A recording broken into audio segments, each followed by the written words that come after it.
ನಾನು ವಂದನಾ, ನನ್ನ ಹೆಸರು ವಂದನಾ ಸುರೇಂದ್ರ ಗೌರಾಜ್ ಅಂತ. ನಮ್ಮದು ಬೆಳಗಾವಿ ಡಿಸ್ಟಿಕ್ಕು. ನಾವು ಗ್ರಾಮೀಣ ಪ್ರದೇಶದಿಂದ ಅಲ್ಲಿ ಬೆಳೆದಿದ್ದು. ಹೈಸ್ಕೂಲು ಆಗಲಿ, ಪ್ರೈಮರಿ ಆಗಲಿ, ಕಾಲೇಜ್ ಎಲ್ಲ ಗ್ರಾಮೀಣ ಪ್ರದೇಶದಲ್ಲಿನೇ ಓದಿದ್ದು. ಅದಾದ ನಂತರ ನಾನು 2015ರಲ್ಲಿ ಧಾರವಾಡಕ್ಕಂತ ಕಾಂಪಿಟೇಟಿವ್ ಸ್ಟಡಿ ಮಾಡಬೇಕು ಅಂತ ಹೋದೆ. ಅಲ್ಲಿಂದ 2015ರಿಂದ ನನ್ನ ಜರ್ನಿ ಕಾಂಪಿಟೇಟಿವ್ ಫೀಲ್ಡಲ್ಲಿ 2019 ಆಮೇಲೆ 2022 ತನಕ ಎಂಡ್ ಆಗಿದ್ದಂದರೆ 2022 ಅಲ್ಲಿ ತನಕ ನಾನು ಕಾಂಪಿಟೇಟಿವ್ನ ಓದಿದ್ದೆ. ತುಂಬ ಎಕ್ಸಾಮ್ಗಳನ್ನು ಬರೆದೆ, ಎಲ್ಲ ಸ್ವಲ್ಪದರಲ್ಲಿ ಮಿಸ್ ಆಯಿತು. ಆಮೇಲೆ ನನಗೆ ಫೈನಲ್ ಆಗಿದ್ದು ಅಂದರೆ ಇದು ಪೊಲೀಸ್ ಕಾನ್ಸ್ಟೇಬಲ್ ಅಂತ.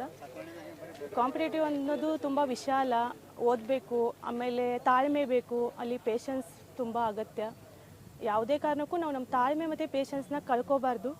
ನಾವು ಜಾಸ್ತಿ ಎಫರ್ಟ್ ಹಾಕಿದರೆ ನಮಗೆ ಕಡಿಮೆ ಹುದ್ದೆ ಸಿಗುತ್ತೆ ಅನ್ನೋದಕ್ಕೆ ನಾನೇ ಒಂದು ಬೆಸ್ಟ್ ಎಕ್ಸಾಂಪಲ್ ಅಂತ ಹೇಳ್ತೀನಿ. ನಾನು 2015ರಲ್ಲಿ ಗೋಲ್ಡ್ ಮೆಡಲ್ ತೊಗೊಂಡೆ. ನಮ್ಮದು ಕಾಗವಾಡ ತಾಲೂಕಲ್ಲಿ ನಾನು ಕಾಲೇಜನ್ನು ಮುಗಿಸಿದ್ದು. ಅದು ನಮ್ಮ ಕಲಾ ವಿಭಾಗಕ್ಕೆ, ಆರ್ಟ್ಸ್ ವಿಭಾಗಕ್ಕೆ ನಾನು ಗೋಲ್ಡ್ ಮೆಡಲ್ ತೊಗೊಂಡಿದ್ದೆ. ಅದಾದ ನಂತರ ನಾನು ಅಲ್ಲಿಂದ ಧಾರವಾಡಕ್ಕಂತ ಓದಕ್ಕೆ ಹೋಗಿದ್ದೆ. ಈಗ ನಾನು ಮೇ 9 ನಾನು ಇಲ್ಲಿ ಮೈಸೂರು PTS ಅಲ್ಲಿ ಟ್ರೈನಿಂಗ್ ಅಂತ ಬಂದೆ. ನಾನು ಬರಬೇಕಾದ್ರೆ ನನ್ನ ಮಗಳು 6.5 ತಿಂಗಳದವಳಿದ್ಲು. ನಾನು ಅವಳನ್ನ ಬಿಟ್ಟು ಟ್ರೈನಿಂಗ್ ಮುಗಿಸ್ಕೊಂಡು ಸಕ್ಸಸ್ಫುಲಿಯಾಗಿ ಹೋಗ್ತಿದ್ದೀನಿ.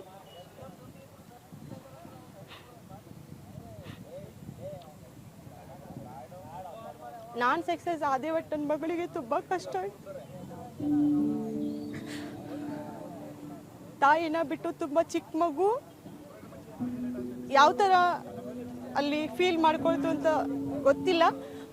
ಬಟ್ ನಮ್ಮ ಆಫೀಸರ್ಸ್ ಎಲ್ಲ ನನಗೆ ಬೇಕು ಅಂದಾಗ ನನಗೆ ರಜೆಗಳನ್ನ 1 ದಿನ 2 ದಿನ ಕೊಟ್ಟು ಕಳಿಸಿದ್ದಾರೆ. ಅವ್ರಿಗೆಲ್ಲ ನನ್ನ ಹೃದಯದಿಂದ ಧನ್ಯವಾದಗಳನ್ನ ತಿಳಿಸ್ತೀನಿ.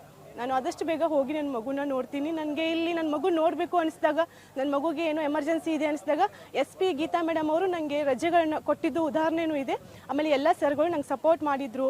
ನಮ್ಮದು DYSP ಸರು, ಶಂಕರೇಗೌಡ ಸರ್ ಆಗಲಿ, ಆಮೇಲೆ ನಮ್ಮ RPI ಸರ್ ಆಗಲಿ, ರಂಗಸ್ವಾಮಿ ಸರ್ ಆಗಲಿ, ನನಗೆ ಬೇಕು ಸರ್, ನನಗೆ ನನ್ನ ಮಗಳು ಎಮರ್ಜೆನ್ಸಿ ಇದೆ ಅಂದಾಗ ನಂಗೆ ಅವರು ರಜೆ ಕೊಟ್ಟಿದ್ದು ಉದಾಹರಣೆ ಇದೆ. ಅವ್ರಿಗೆಲ್ರಿಗೂ ನನ್ನಿಂದ ತುಂಬ ಹೃದಯದ ಧನ್ಯವಾದಗಳು. ಮತ್ತು ಅವರಿಗೂ ಎಲ್ರಿಗೂ ನನ್ನ ಕಡೆಯಿಂದ ಈ PTS ಅಲ್ಲಿ ಇವತ್ತಿನ ಕೊನೆಯ ಸಲ್ಯೂಟ್.